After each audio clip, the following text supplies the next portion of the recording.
using a knife, being able to use a knife, all depends on having it with you. And the better the dimensions are, the more they lend themselves to allowing you to have that on you all the time, the more likely you are to actually have it on you. And that's why I prefer thinner knives when I can get them.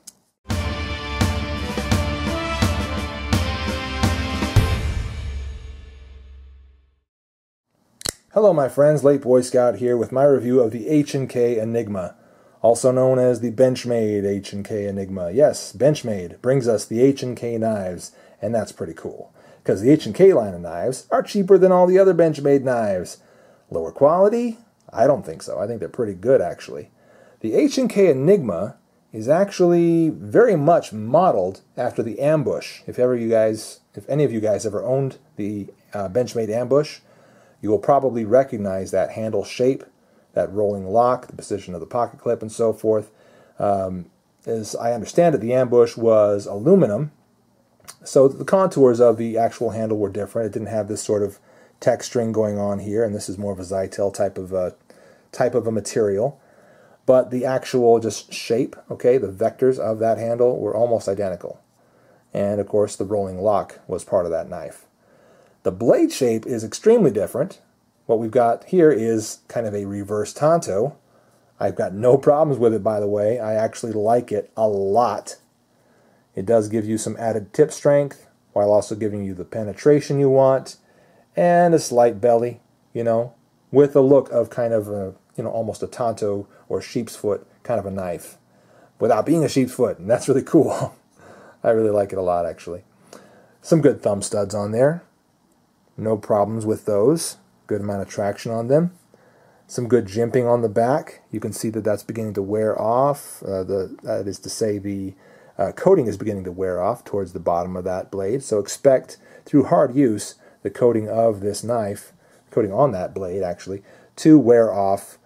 Oh, I don't know, somewhat along the lines of, what have I got here? I don't think I have anything handy that shows what wear looks like when it comes off your knife. But my point is, yeah, expect some of that to wear off over time. Not a big deal because this is a pretty affordable knife at $40 or so. Yeah, and for that money, you're getting a great knife here. AUS 8 steel, highly usable, highly serviceable, holds a good edge, takes a good edge. No problems with that steel. I've used it on a number of different knives. And it's very well, it's a very good EDC knife, very good EDC steel, that is to say. Yeah, great steel for that. I do like the little H&K logo on there, identifying what it is you're carrying and reminding you. That's pretty cool, actually. So the grip altogether is also very contoured and very well done. You've got a little jimping down here, a little jimping there on the choil, and just a great feel in hand overall. It's a little larger than a 3-finger grip, and it feels really nice. You don't have a lanyard hole, so that's something to note. We can compare this knife to a few other great knives, like for instance, how about one of its brothers? This one here. There's the Benchmade Mini Griptilian. Compares very favorably to the Griptilian, so much so that I would almost say if you need to save the money, if you want to get a great knife for half the price of a Griptilian, look at this one. Yeah, look at that Enigma for sure. What else? Here's one that's discontinued. That's the H&K Ascender, but also a fantastic knife. How about this? Kershaw Skyline. Sure, that's a great knife in the same size range, EDC range. Price range, really close. Like I said, $40-ish, $35, $40-ish. Yeah, probably $40-ish actually, depending on where you pick it up. Since it's here, the CRKT Ripple, great knife. Love that knife. Very similar in size and so forth. Depending on where you pick this up, it could be close to the same range as that, or a lot less. How about the Spyderco Persistence? Also a good knife. Very close in range as far as size, usability, carryability. Price is not too bad either, $30-ish, $35-ish for the Persistence. A lot of good knives in the same size range, in the same price range as that H&K Enigma. But there's something about that rolling lock and the feel in hand that makes it preferable to a number of other knives. Now, I'll say one thing about the width and thickness of this knife. I generally don't like thicker knives.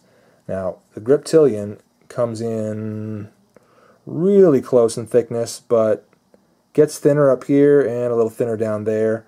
So we've got a little more contour to it and just kind of a fattening down here where your palm is, or whatever, wherever you're holding it, you know, that area. So, you know, I kind of prefer that to this, but that's really kind of a pocket issue for me. When we're talking about the thickness of a knife, that's really the carryability of it to me. And I know a lot of you guys don't really care about how thick your knife is. You'd be happy to have a 10-foot wide knife in your pocket, but it makes a difference to me.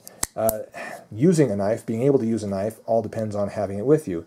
And the better the dimensions are, the more they lend themselves to allowing you to have that on you all the time, the more likely you are to actually have it on you. And that's why I prefer thinner knives when I can get them.